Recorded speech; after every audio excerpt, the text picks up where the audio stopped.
বিসমিল্লাহির রহমানির রহিম। আসসালামু আলাইকুম।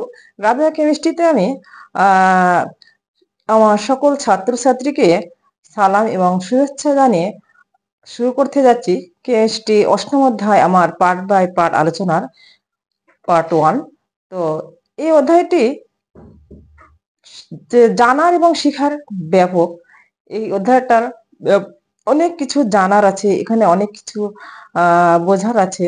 তো অধ্যায়টা খুবই গুরুত্বের দিক দিয়ে এখানে খুবই গুরুত্বপূর্ণ। কিন্তু শুধু এইটাই নয়, আমি বলবো যেটা সেটা হচ্ছে কেমিস্ট্রিতে ভালো করতে গেলে মানে শুধু পরীক্ষায় নয়, ভালো জানতে বা শিখতে হলে কেমিস্ট্রির প্রত্যেকটা অধ্যায়ই গুরুত্বপূর্ণ। প্রত্যেকটা অধ্যায় নিখুঁতভাবে জানতে হবে, কেননা প্রতিটা অধ্যায় একটি অন্যটির সাথে ওতপ্রোতভাবে জড়িত।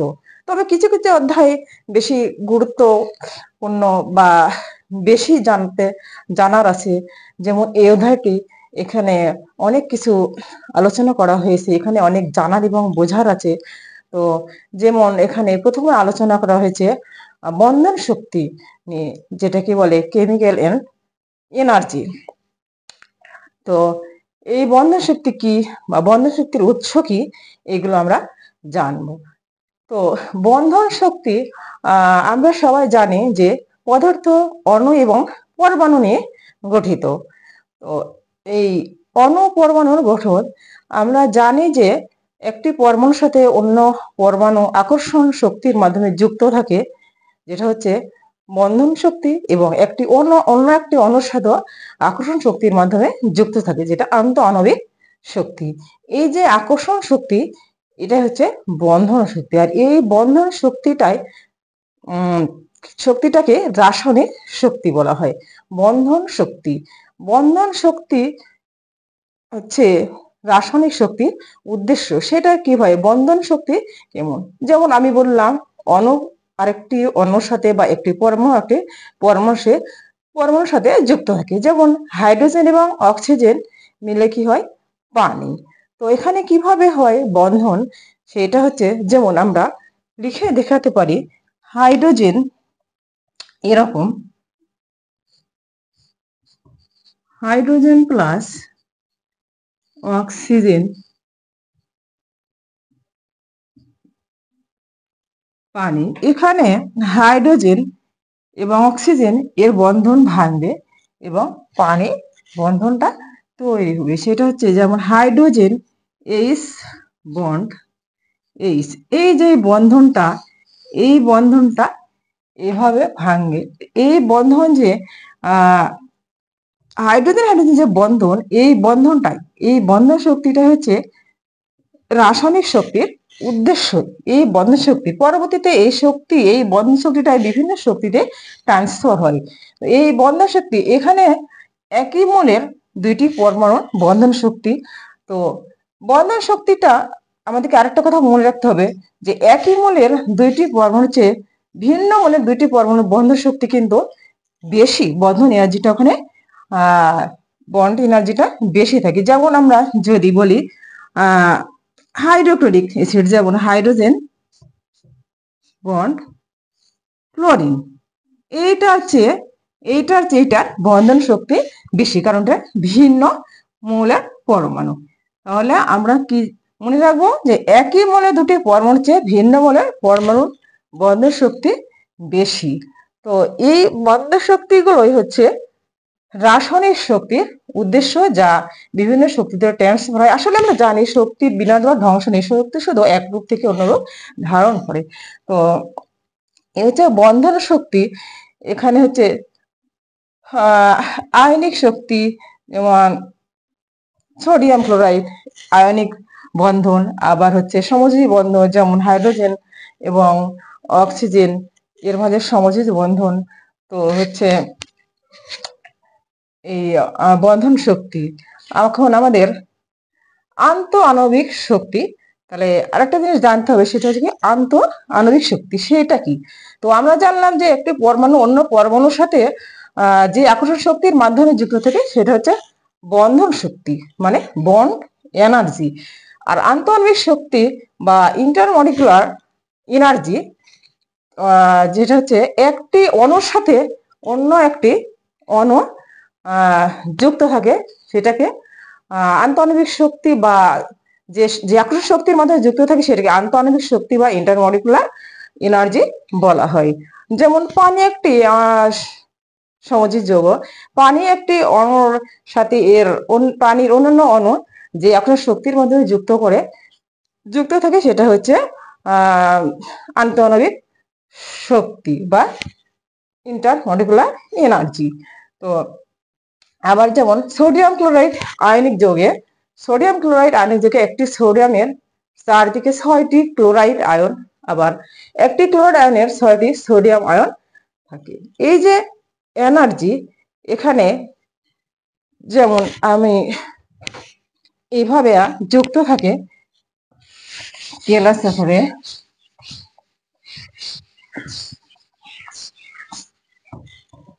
যেমন একটি সোডিয়ামের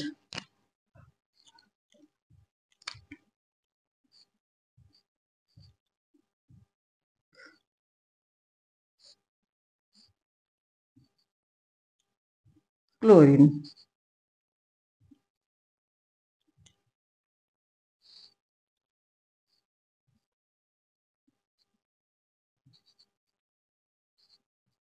আবার এই ক্লোরিনের চারদিকে 6টি সোডিয়াম ক্লোরাইড থাকে।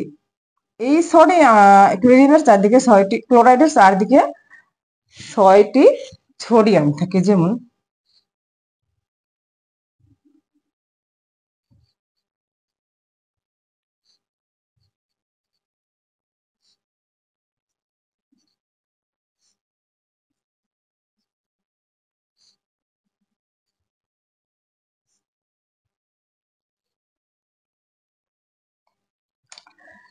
এইভাবে এরা কেলাস সাগরে বন্ধনে আবদ্ধ থাকে।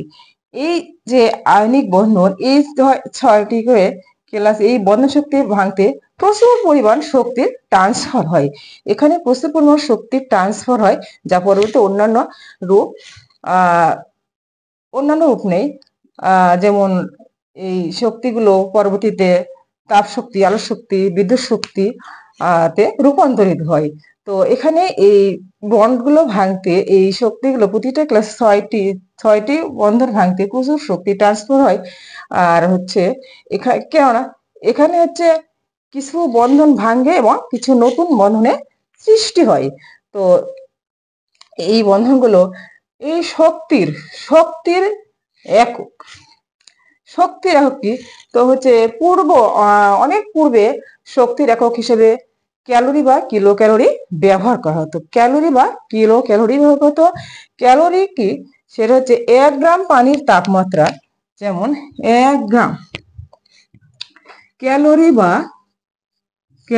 বা কিলো ক্যালোরি। 1 গ্রাম পানির তাপমাত্রা, 1 গ্রাম পানির তাপমাত্রা 1 ডিগ্রি সেলসিয়াস যে পরিমাণ তাপ বৃদ্ধি হয় তাকে 1 কিলো ক্যালোরি বলে। আর কিলো ক্যালোরি হচ্ছে 1 কিলোগ্রাম। 1 কিলোগ্রাম পানির তাপমাত্রা 1 ডিগ্রি সেলসিয়াস বৃদ্ধি করতে যে তাপশক্তি প্রয়োগ করতে হয় তাকে কিলো ক্যালোরি বলা হয়। 1 কিলো ক্যালোরি বলা হয়। এই যে ক্যালোরি আর কিলো ক্যালোরি। তো এখন আন্তর্জাতিকভাবে সকল শক্তির একক হিসেবে জুলকে হিসাব করা হয়, জুলকে ব্যবহার করা হয়। সকল শক্তির একক হিসেবে জুলকে ব্যবহার করা হয়। আর এই জুল আর ক্যালোরির সম্পর্ক হচ্ছে, যেমন 1 জুল সমান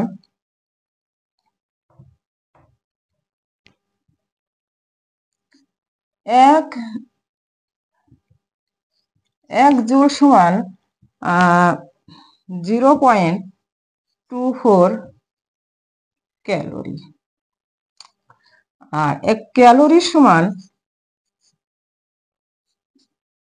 4.18 জুল। এটা হচ্ছে জুল ক্যালোরির সম্পর্ক, মানে একটার সাথে আরেকটির যে সম্পর্ক।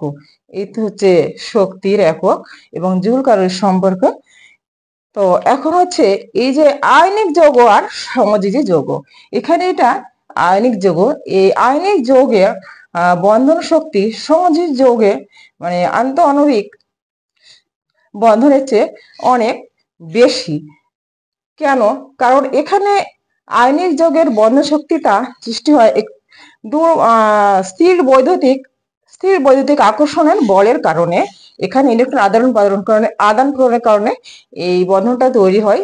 এখানে এই জন্য এই বন্ধনটা অনেক শক্তিশালী হয়, কারণ এখানে পরমাণুগুলো একটি অপরটির সাথে শক্তভাবে আবদ্ধ থাকে এবং এই কারণে এর গলনাঙ্ক স্ফুটনাঙ্ক অনেক বেশি। আর সমযোজী যৌগের বন্ধনটা দুর্বল হয়। কেন? এই বন্ধনটা হয় দুর্বল ভ্যান ডার ওয়ালস বলের কারণে। এখানে হচ্ছে এই বন্ধনগুলো দুর্বলভাবে আবদ্ধ থাকে এবং এই কারণে এগুলোর গলনাঙ্ক স্ফুটনাঙ্ক আয়নিক যৌগের গলনাঙ্ক স্ফুটনাঙ্কের চেয়ে কম। তো এই হচ্ছে আমাদের আলোচনা বন্ধন এবং আয়নিক বন্ধন এবং সমযোজী বন্ধন কেন দুর্বল এবং হচ্ছে কেন স্ট্রং, এই কারণে।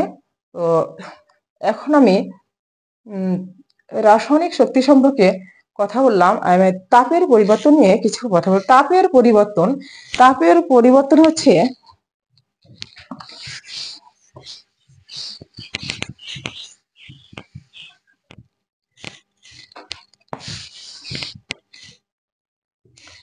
তাপের পরিবর্তন অনুসারে আমরা বিক্রিয়াকে দুই ভাগে ভাগ করতে পারি। সেটা হচ্ছে তাপোৎপাদী বিক্রিয়া, তাপহারী বিক্রিয়া। তাপের পরিবর্তন আমরা অনেক আগে থেকে জানি যে বিক্রিয়ায় তাপ উৎপন্ন হয় বা বিক্রিয়া স্থল গরম হয় তাকে তাপোৎপাদী বিক্রিয়া বলে, এবং যে বিক্রিয়ায় তাপ শোষণ হয় তাকে তাপহারী বা তাপশোষী বিক্রিয়া বলা হয়।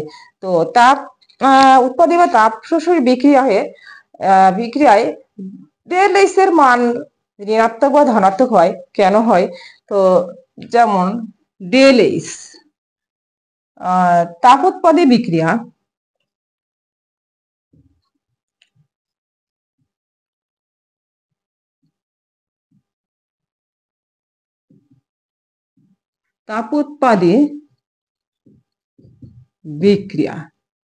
আর এক্সোথার্মিক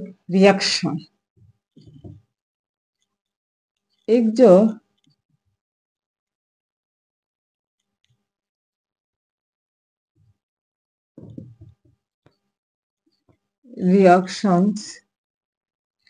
তাপহারী বিক্রিয়া।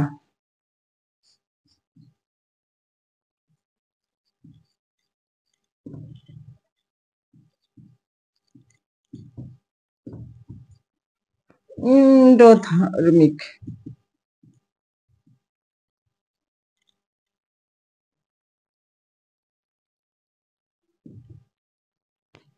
Reaction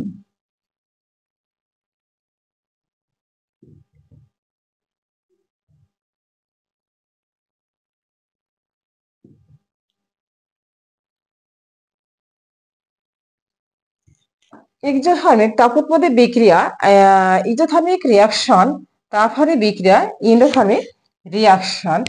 del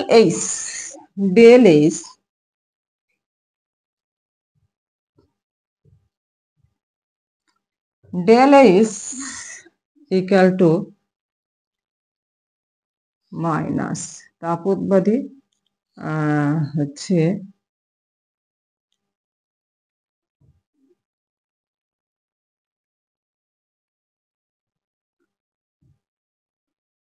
plus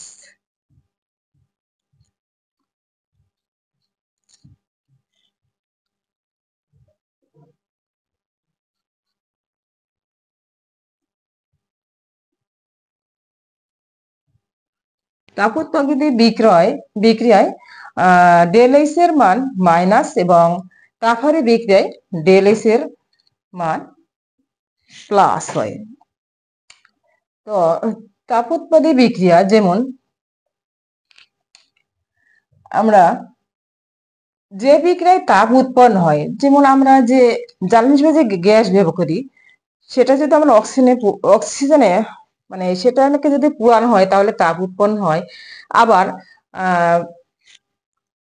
calcium oxide চুন হচ্ছে, এটাকে যদি পানিতে দেওয়া হয় তাহলে তাপ উৎপন্ন হয়। কারণ ক্যালসিয়াম অক্সাইড পানিতে দিলে ক্যালসিয়াম হাইড্রোক্সাইড উৎপন্ন হয়। এখানে এটা পানিতে দিলে তাপ উৎপন্ন হয় হচ্ছে, কারণ এবং মিশ্রণটা গরম হয়ে যায়। যেমন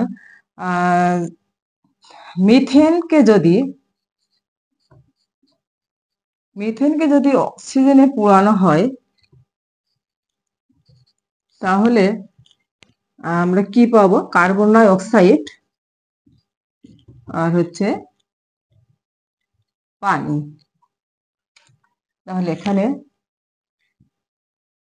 অক্সিজেন, আচ্ছা, এবং এর সাথে 890 del H equal to -800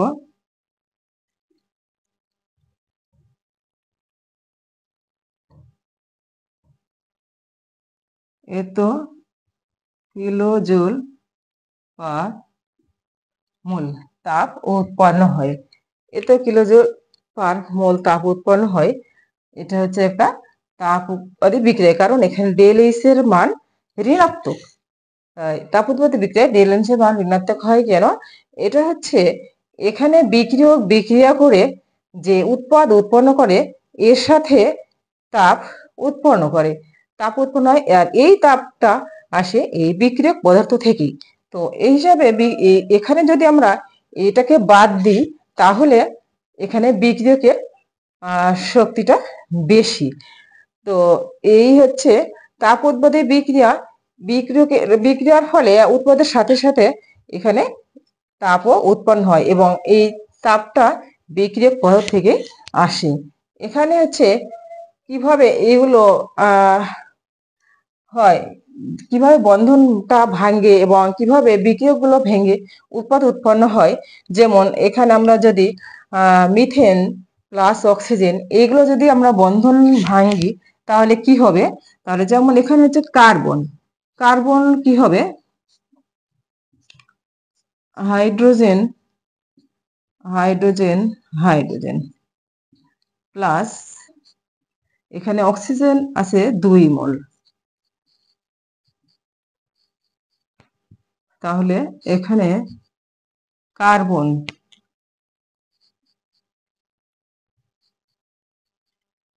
plus পানি,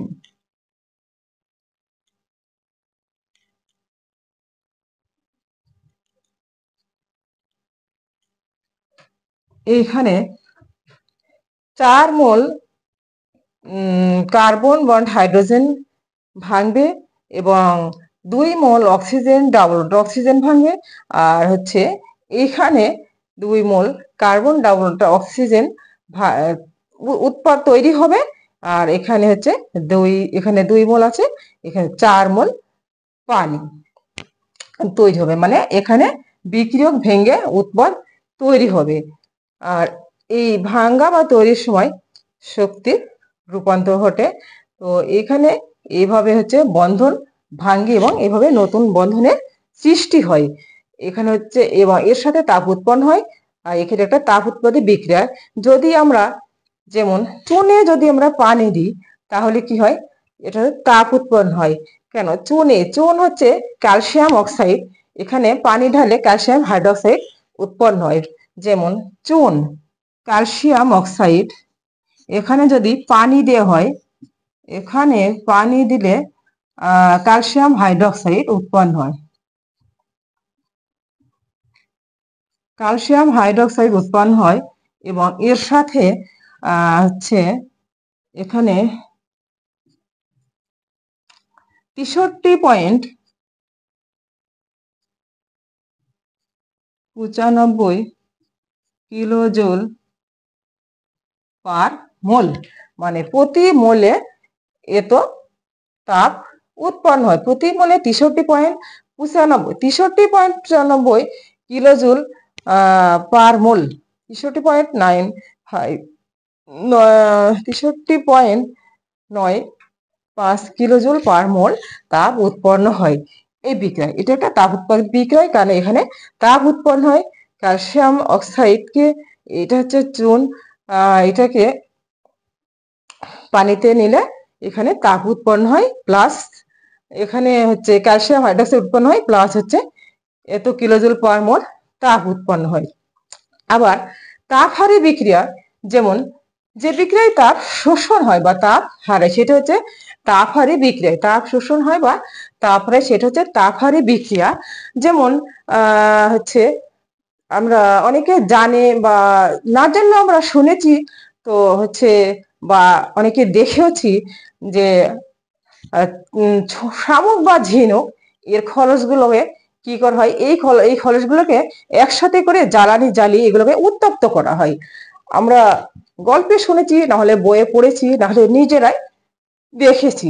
তো যাই হোক, এগুলো উত্তপ্ত করলে কি হয়, এইগুলো এই শামুক বা ঝিনুকের খোলসগুলোতে 98% ক্যালসিয়াম কার্বনেট থাকে। যখন এগুলো উত্তপ্ত করা হয়, তখন এই ক্যালসিয়াম কার্বনেটটা ভেঙে হচ্ছে ক্যালসিয়াম অক্সাইড, যেটা চুন, এবং কার্বন ডাইঅক্সাইড উৎপন্ন হয়। তো এই যে ক্যালসিয়াম অক্সাইড চুন, এটা কি হয়, এটা থেকে যায় এবং কার্বন ডাইঅক্সাইডটা বাতাসে মিশে যায়। এখানে কি হয়, এখানে তাপ দিতে হয়, কারণ এটা একটা হচ্ছে তাপ হারি বিক্রিয়া।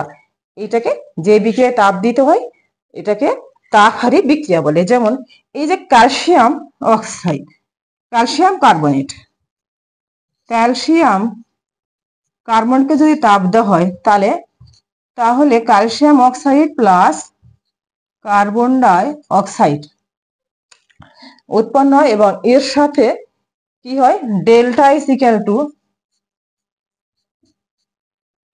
প্লাস 100 এত কিলোজুল পার মোল তাপ শোষিত হয়। এই বিক্রিয়ায়, এটা হচ্ছে তাপ শোষী বা তাপ হারি বিক্রিয়া। কেন, এখানে তাপ প্রদান করতে হয়, যে বিক্রিয়ায় তাপ প্রদান করতে হয় সেটা হচ্ছে তাপ শোষী বা তাপ হারি বিক্রিয়া। এখন হচ্ছে আমরা যেমন এখানে মিথেনকে ভাঙলে আমরা কি পেলাম, 4 মোল কার্বন মানে অক্সিজেন, এবং এখানে 2 মোল অক্সিজেন, মানে অক্সিজেন ভাঙছে, আর এখানে তৈরি হচ্ছে কার্বন কার্বন বন্ড অক্সিজেন এবং 2 মোল পানি, 2 2 4 মোল এটা তৈরি হচ্ছে।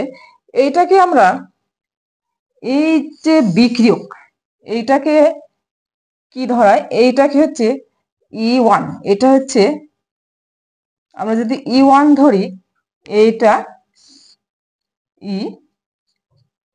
এইটা হচ্ছে E2।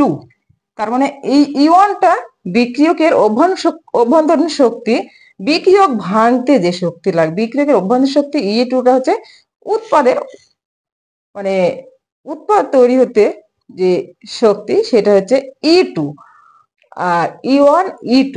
তাহলে আমরা এখানে এই বিক্রিয়ক এবং উৎপাদের ভাঙ্গন এবং গড়নটাকে আমরা রশ্মিচিত্রের সাহায্যে দেখাতে পারি। বিক্রিয়ক এবং উৎপাদ, যেমন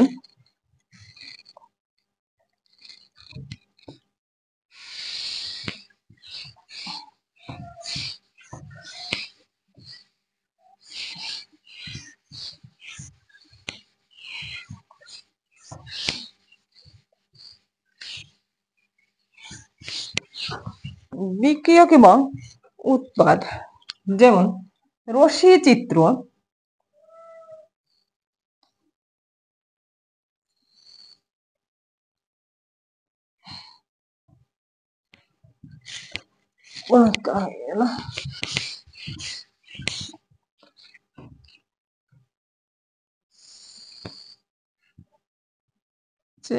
এনার্জি, এখানে বিক্রিয়কটা,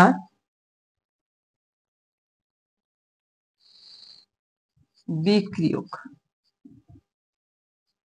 বিক্রিয়ক এখানে উৎপাদটা ঠিক এই দিকে আসবে, রশ্মিটা নিচের দিকে হবে। তাহলে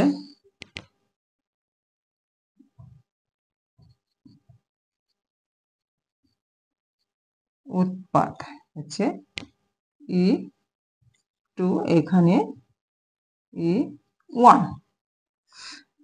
এটা হচ্ছে কি তাপোৎপাদী বিক্রিয়া, অর্থাৎ এক্সোথার্মিক। তাপোৎপাদী বিক্রিয়া মানে এক্সোথার্মিক বিক্রিয়া। এক্সোথার্মিক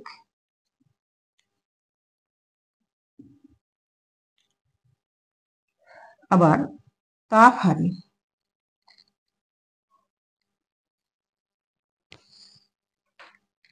এখানে কি হবে, এখানে বিক্রিয়ক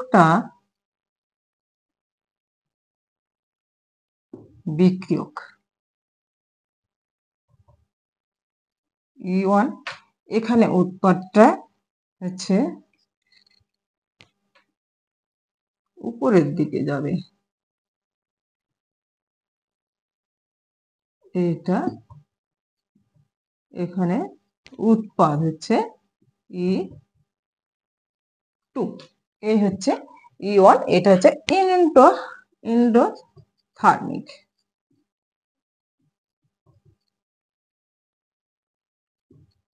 এন্ডোথার্মিক রিয়াকশন। এখানে শক্তি এক্সোথার্মিক এন্ডোথার্মিক বিক্রিয়ক E1 উৎপাদ E2 যেহেতু বিক্রিয়ক। এখন এখানে তাপোৎপাদী তাপহারী বিক্রিয়া, এই যেমন যদি আমরা আমাকে ডেল এইচ, কিভাবে del H equal to E1 E2, এখানে কেন মাইনাস হচ্ছে, তাহলে ডেল এইচ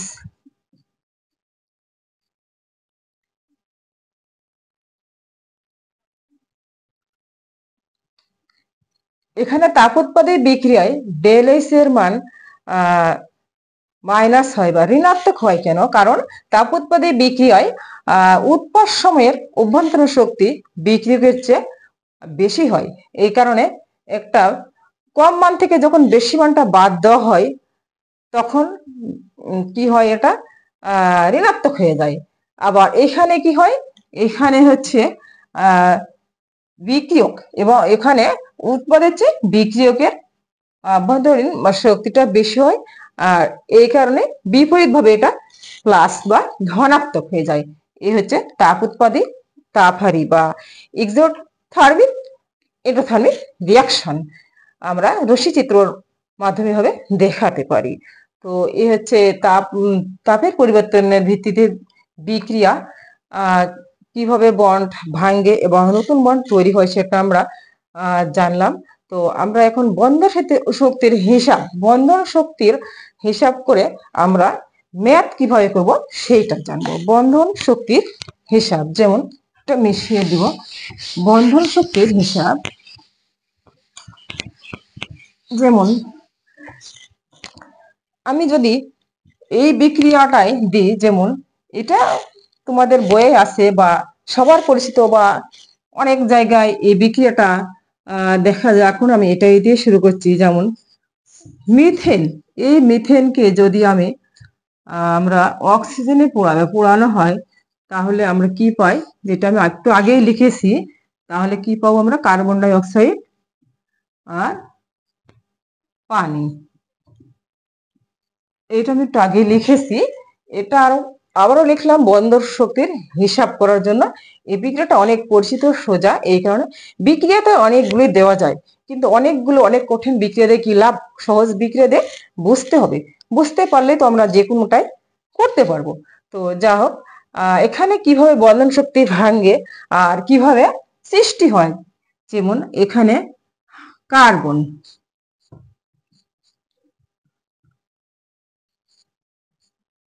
তাহলে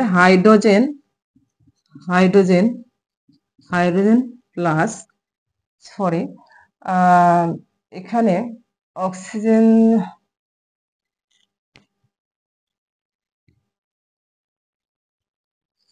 সমতাকরণ করলাম। তো হচ্ছে বন্ধন শক্তির হিসাব করে ম্যাথ করতে গেলে আমাদেরকে সমতাকরণ করতে হবে, অবশ্যই সমতাকরণ করতে হবে, কারণ সমতাকরণ না করলে হিসাব সঠিকভাবে কখনোই আমরা পাবো না। তাই আমাদের প্রথম কাজ কি করতে হয়, বিক্রিয়াটাকে সমতাকরণ করতে হবে। তো এখন হচ্ছে এখানে দুই oxygen double bond oxygen carbon,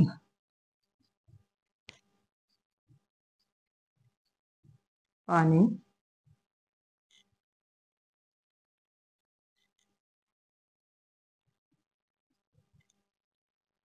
এই তো বন্ধন ভাঙবে এবং নতুন বন্ধন এভাবে সৃষ্টি হয়। এতে প্রচুর পরিমাণে শক্তিও ট্রান্সফার হয়। ও এখানে কয় মোল কোন বন্ধন ভাঙছে সেটা আমরা দেখব। এখানে কার্বন 1 হাইড্রোজেন 4 মোল, এখানে অক্সিজেন 2 মোল, কার্বন ডবল বন্ড এটা অক্সিজেন 2 মোল, এখানে পানি 1 1 2 2 আছে 2 2 4 মোল। তাহলে কার্বন 1 হাইড্রোজেন 4 মোল, 4 মোল কার্বন বন্ড হাইড্রোজেন। তারপরে হচ্ছে এখানে অক্সিজেন এটা 2 মোল, আর নতুন বন্ধন 2 মোল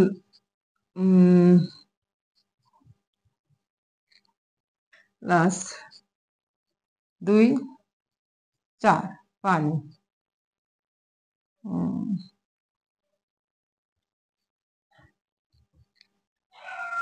এই তো এখন আমাদের কি করতে হবে, আমরা বন্ধন শক্তির মান বসিয়ে হিসাব করব। বন্ধন শক্তির মান এটা তোমাদের বইয়ে দেওয়া আছে, আমি এখানে এই মানগুলো লিখিয়ে রাখিনি কারণ তোমাদের বোর্ড বইয়ে এটা একটা টেবিল দেওয়া আছে। তো আমরা এই মানগুলো বন্ধন শক্তি বসে হিসাব করবো, তাহলে আমরা অ্যান্সার পেয়ে যাব। এই মানগুলো অবশ্যই তোমাদেরকে মনে রাখতে হবে, বন্ধন শক্তির মানগুলো মনে রাখতে হবে। যেমন আমি এখানে যে কয়েকটা আছে, এখানে কার্বন বন্ড অক্সিজেন, এখানে হচ্ছে কার্বন বন্ড অক্সিজেন, তাহলে এখানে হচ্ছে 4 মোল ছিল, তার 4 গুণ কার্বন বন্ড অক্সিজেন এর বন্ধন শক্তির মান 414। এখানে 2 মোল অক্সিজেন ডাবল বন্ড অক্সিজেন এর বন্ধন শক্তি 498।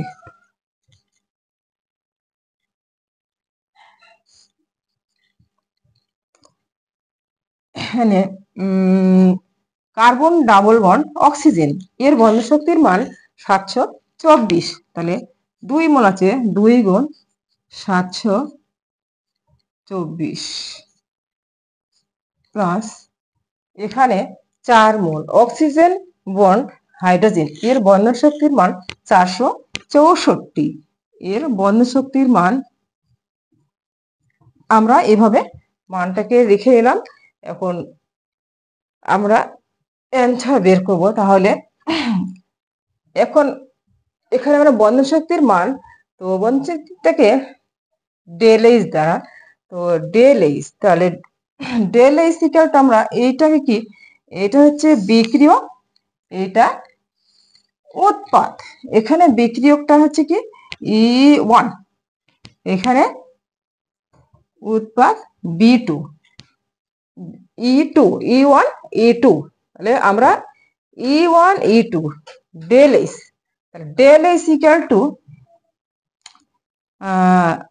বা ডেল এইচ যদি আমরা বের করি, তাহলে E2 minus E1 minus E2, তার মানে এটা থেকে এটা বাদ দিতে হবে।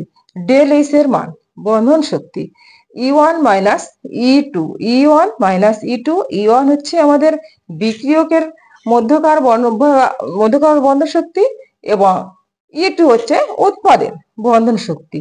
তাহলে এখানে হচ্ছে আমরা কি একটু হিসাব করব, 4 ছাড়া 16, 4 ছাড়া 16, তাহলে 6 থেকে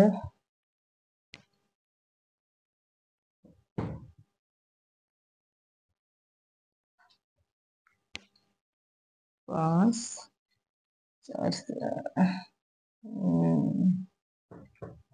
4 16 আর 6 4 4 আর 5 4 16 1656। আচ্ছা, যোগ হচ্ছে এখানে আর 4 দুগুণ 8 দুগুণ 16 6 থাকে 19 এর 9 8 এর এখানে 9 8 দুগুণ 16 6 এর থেকে 9 দুগুণ 18 থেকে 19 এর 9 4 দুগুণ 8 থেকে 996। তাহলে এখানে বিয়োগ কি আসবে? 4 দুগুণ 8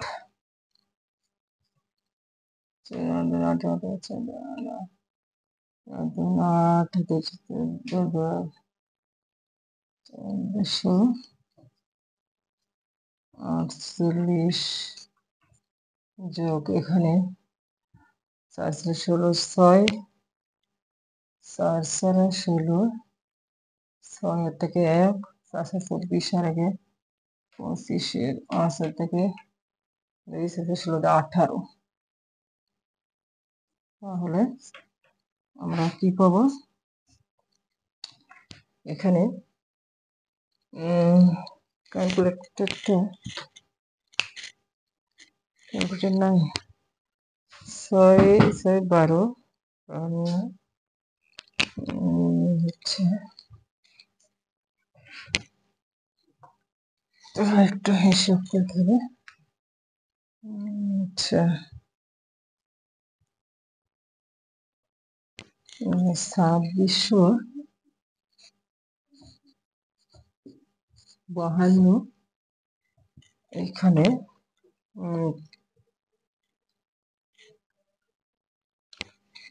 3304। তাহলে আমরা কি পাচ্ছি? বাদ দিলে কি পাবো? -652 কিলো জুল পার মোল। এখানে ঋণাত্মক মান, কেননা এটা একটা তাপ উৎপাদী বিক্রিয়া। আচ্ছা, তাহলে এই হচ্ছে আমরা এইভাবে বন্ধন শক্তির হিসাব করতে পারবো।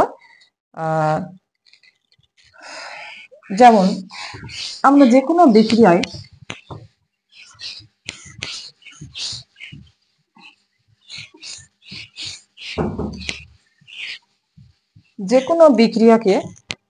আগে আমরা কি করব? সমান্তরাল করতে হবে, তারপরে আমরা বন্ধনগুলো ভাঙবো, এরপর মান বসে যোগ বিয়োগ করলে আমরা পেয়ে। যেমন বন্ধন শক্তি আমরা যদি একটা বিক্রিয়া, যেমন এস সালফার ডাইঅক্সাইড এর সাথে যদি আমরা অক্সিজেন কি দিই, তাহলে কি হয়? Sulphur dioxide. আমরা কি করব? প্রথমে আমরা বন্ধনটাকে ভাঙবো, তারপরে আমাদের কি করতে হবে? যেটা এই বন্ধনগুলো আমাদেরকে বন্ধন শক্তিটা মনে রাখতে হবে এবং এইগুলো মান বসে যোগ বিয়োগ করলে আমরা উঠতে পারি। এখানে আমরা যেমন এখানে সালফার ডাই অক্সাইড আমরা কিভাবে ভাঙবো? সালফার ডাই অক্সাইড, তাহলে সালফার ডাই অক্সাইড এখানে 2 মোল, আবার হচ্ছে অক্সিজেন ডাবল বন্ড অক্সিজেন, এখান থেকে আমরা কি পাচ্ছি? এখানে সমতাকরণ করতে হবে, কারণ সমতাকরণ ছাড়া অঙ্ক সম্ভব নয়। তাহলে আগে সমতাকরণ করতে হবে, কারণ সমতাকরণ না করলে আমরা কোনো সমাধান পাবো না। তাহলে এখানে সালফার ডাই অক্সাইড, অক্সিজেন 3টা, এখানে 2টা, তাহলে এখানে যদি আমরা 3 × 6টা হবে, 2 দিতে হবে এখানে, তাহলে সালফার 2টা হয়ে গেল, এখানেও 2। তাহলে এখানে এখন ভাঙবো কিভাবে? এখানে 2, তাহলে হচ্ছে সালফার এই তো অক্সিজেন, ডাবল বন্ড অক্সিজেন, এখানে কি হবে সালফার ট্রাইঅক্সাইড। তাহলে এখানে হচ্ছে সালফার হচ্ছে অক্সিজেন, অক্সিজেন। তাহলে এখানে হচ্ছে 2 মোল আছে, এখানে 4 মোল, 4 মোল এই তো plus 1 mole oxygen bond, oxygen double bond oxygen, আর এখানে 2 মোল আছে, 3 দুগুণ 6। এইভাবে আমরা বন্ধনটাকে ভাঙবো, এরপরে মান বসে যোগ বিয়োগ করলে আমরা অ্যান্সার পেয়ে যাব। এই হচ্ছে বন্ধন শক্তির হিসাব করে ম্যাথ। আশা করছি কারো কোনো সমস্যা থাকার কথা নয়, কারণ এগুলো অনেক ইজি জিনিস। তো এই বন্ধন শক্তির হিসাব করে ম্যাথ করতে গেলে আমাদেরকে প্রথমে মনে রাখতে হবে যে বিক্রিয়াটাকে অবশ্যই সমতাকরণ করতে হবে, বিক্রিয়াটাকে অবশ্যই সমতাকরণ করতে হবে। এরপরে যেটা করতে হবে, আমাদেরকে বন্ধনগুলো ভাঙতে হবে। কিভাবে এগুলো ভাঙতে, তারপরে বন্ধন শক্তি আমার প্রত্যেকটা বন্ধনের মানগুলো মনে রাখতে হবে এবং এইগুলো বসে যোগ বিয়োগ করলে আমরা বন্ধনের বন্ধন শক্তির হিসাব করে ম্যাথ করতে পারবো, আমাদের কোনো সমস্যা হবে না আশা করছি। তো আজকে এই পর্যন্ত আমার আলোচনা করার কথা ছিল এবং এখানেই শেষ করছি। আশা করছি এখানে সবাই বুঝতে পেরেছে। যদি কারো কোনো সমস্যা থাকে, কোথায় কি সমস্যা, সেটা অবশ্যই আমাকে লিখবে, তাহলে আমি বুঝতে পারবো আমার কোথায় কোন সমস্যা হচ্ছে এবং সেটা আমি সমাধান করার চেষ্টা করব। তাই সবার কাছে রিকোয়েস্ট, অবশ্যই আমার কোনো সমস্যা থাকলে, যেখানে যে সমস্যা তোমরা বুঝতে পারোনি বা আমার ভুল আমি তোমাদেরকে বোঝাতে পারিনি বা কোথাও কোনো সমস্যা, যে কোনো সমস্যা তোমরা আমাকে লিখবে, তাহলে আমি তোমাদের সমস্যার সঠিক সমাধান দিব ইনশাল্লাহ। তো এ পর্যন্তই আশা করছি। সবাই ভালো থেকো। আসসালামু আলাইকুম।